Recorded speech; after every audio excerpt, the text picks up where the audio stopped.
ಮೂಡಲಗಿ ತಾಲೂಕಿನ ಸುಣಧೋಳಿ ಗ್ರಾಮದ ಶಂಕರ ಭೀಮಪ್ಪ ಬೆಣ್ಣೆ ಇವರನ್ನು ಆಸ್ಪತ್ರೆಗೆಂದು ದಿನಾಂಕ 6/2/2026 ಬೆಳಗ್ಗೆ 8:43 ಸಮಯದಲ್ಲಿ ದೊಡ್ಡಬಳ್ಳಾಪುರದ ಟಿಬಿ ಸರ್ಕಲ್ನಲ್ಲಿರುವ ಲಯನ್ಸ್ ಕ್ಲಬ್ ಮಾಲೀಕತ್ವದ ಆಸ್ಪತ್ರೆಯ ಮುಂಭಾಗ ವೈದ್ಯರಿಗಾಗಿ ಕಾಯುತ್ತಾ ಕುಳಿತಿದ್ದಾಗ ಯಾರಿಗೂ ಏನು ಹೇಳದೆ ಕೇಳದೆ ಎಲ್ಲಿಯೋ ಹೋಗಿ ಕಾಣೆಯಾಗಿದ್ದು, ಈ ಕುರಿತು ದೊಡ್ಡಬಳ್ಳಾಪುರ ಪೊಲೀಸ್ ಠಾಣೆಯಲ್ಲಿ ಅಪರಾಧ ಸಂಖ್ಯೆ 17/2026 ಕಲಂ ಮನುಷ್ಯ ಕಾಣೆ ಪ್ರಕರಣ ದಾಖಲು ಮಾಡಿಕೊಂಡು ತನಿಖೆ ಕೈಗೊಂಡಿದ್ದು ಇರುತ್ತದೆ.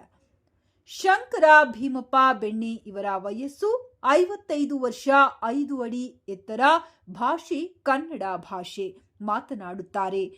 ಗುಂಡು ಮುಖ, ಸಾಧಾರಣ ಶರೀರ, ಕಪ್ಪು ಮೈಬಣ್ಣ, ಮೀಸೆ ಬಿಟ್ಟಿರುತ್ತಾರೆ. ಬಿಳಿ ಬಣ್ಣದ ಶರ್ಟ್, ಕಪ್ಪು ಬಣ್ಣದ ಪ್ಯಾಂಟ್ ಧರಿಸಿರುತ್ತಾರೆ. ಕಾಣೆಯಾಗಿರುವ ಶಂಕರ್ ಬೆಣ್ಣೆ ಯಾರಿಗಾದರೂ ಸಿಕ್ಕರೆ ಕೆಳಗೆ ಅವರ ಸಂಬಂಧಿಕರ ದೂರವಾಣಿ ಸಂಖ್ಯೆಗೆ ಸಂಪರ್ಕಿಸಿ.